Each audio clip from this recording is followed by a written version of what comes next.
ఎప్పుడైనా మోదుగ పుష్పాన్ని చూసారా? ఎంత అందంగా ఉంటుందో కదా, ఎర్రని రెక్కలతో మెరుస్తూ. కానీ అందులో సుగంధం ఏమీ ఉండదు. ఆ కారణంగా అది కేవలం చూడటానికి పనికొస్తుంది. కావాలంటే చూడండి, దాన్ని ఎవరు పూజకు ఉపయోగించరు, దాని నుంచి పరిమళం కూడా రాదు.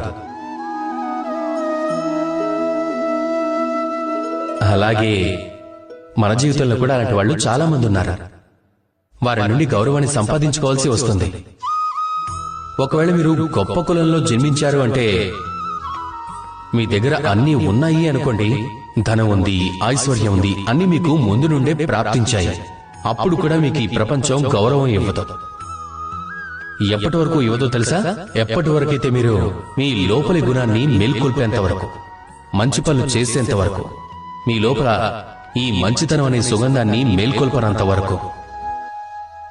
మీరివన్నీ చేసినప్పుడే, అప్పుడే ఈ ప్రపంచం మీకు గౌరవాన్ని ఇస్తుంది. ఇక మొత్తం మీ మీదే ఆధారపడింది. మీరు మోదుగ పుష్పం అవ్వాలనుకుంటున్నారా, లేదా సుగంధంతో నిండిపోయిన పుష్పంగా మారి మీ సుగంధాన్ని ప్రపంచానికి పంచాలనుకుంటున్నారా? రండి, నాతో ప్రేమగా చెప్పండి, రాధా కృష్ణ.